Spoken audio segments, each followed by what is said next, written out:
We won't realize that the great alchemical wedding of the moon and the sun is within ourselves, and that as we can honor our ancientness, as we can honor the realization that we are billions of years old and the outcome of an enormous artistry of consciousness, we will open the gates of our inner sun that will say, ah, now that you're willing to be a chalice, now that you're willing in not knowing just to abandon and to hold the shape of possibility, I can inform you, because when I inform you, it becomes art, it becomes poetry, it becomes love, it becomes music, it becomes the things that don't make life stationary and predictable, but make it wondrous and unknowable, and an adventure that everyone then feels they should take.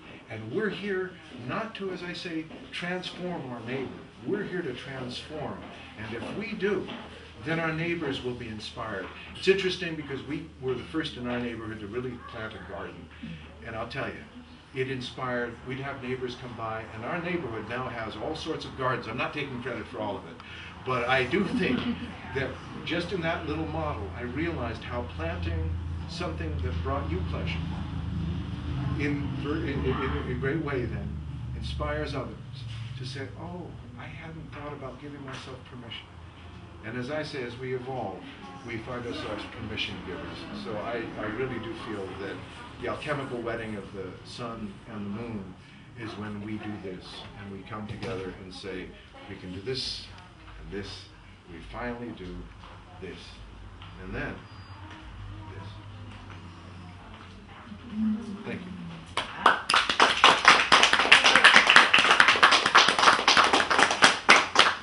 Any questions? I just have a comment. There's something in the tapestry that you just wove for me, a sense of the nature of freedom just welled up in me, and such an appreciation of this nature is so free that it would allow all of this to be and not impose a drop on anyone or anything. Exactly. Yes. It just really, I really felt that so deeply. That's beautiful, because I feel you're so very right on. Is that I get such an enormous sense. It was like what you said about the ocean yesterday. About what was the line you had about the ocean? Was about that I can always give more. Was that the?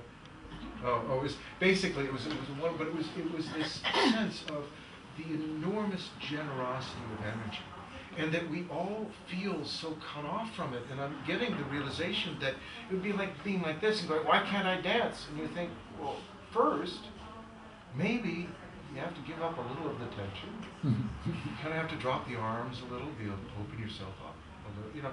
Like these are, it's more of that instrumentation where the consciousness realizes it's born of absolute generosity. I mean, that's why I was working on the goddess with twins, and she said, you must remember you are born of my absolute generosity, but your being is born of the absolute generosity of universes. And that's when it did strike me. I said, we are atoms. What is it in deeper nature, through an act of incredible generosity?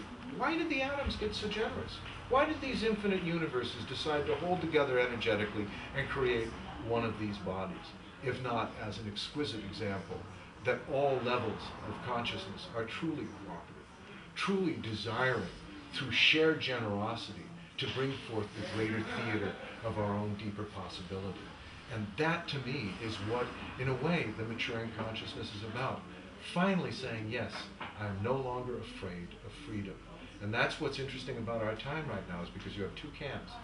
Those that are afraid, and they want the world to bear that fear for them, because it gives them a sense of certainty, even if it's very dark or difficult. And then there's others that are saying, if this is the best you can do, if this is the best these storytellers can do, we can do better. And we can do better, and guess what? It's more generous. Because the deeper nature and the truth of consciousness is generosity. And it's borne out in everything. That's why I truly feel that the philosophy of consciousness has to involve love and beauty as the primary qualities of consciousness. Not, oh, they're byproducts. But no, they're actually the hub from which all things grow. And we've been studying the movement of the wheel and calling it science. So I really think we're in an extraordinary time, generous time. And our new science, and a lot of people, because I don't want to leave it on that, but science is getting very creative itself, and that's where we're getting breakthrough. But being a cave painter, I don't have all that much need for technology. Paint and imagination.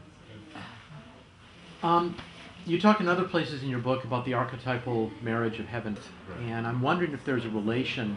You know, when I think of archetypal marriage of heaven and earth, you're almost getting a paradise, quasi-Christian view. And is there even a rough analogy between the heaven in this case being the sun, the goal of being the oneness, but the earth being what we must go through, and they're in a sense brought together? Or?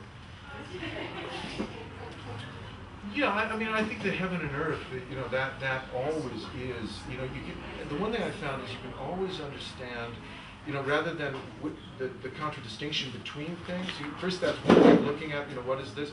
And then laying it on top and looking down and saying, yes, anytime you have heaven and earth, time and eternity, dark and light,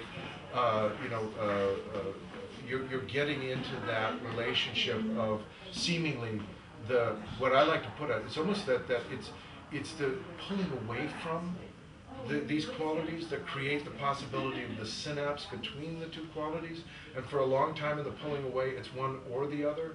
But we realize that actually it's always the journey of bringing together heaven and earth, time and eternity, male and female. It's always the alchemical wedding. That's why with the High Priestess and the Magus, with the Empress and the Emperor, it's really the same story. Right. Being reiterated. It's a bit like with myth, where it's the same idea going through permutations in octaves or registers, as if certain registers are more abstract and others are more concrete. If that answers it. Yeah. Great. Well, thank you all.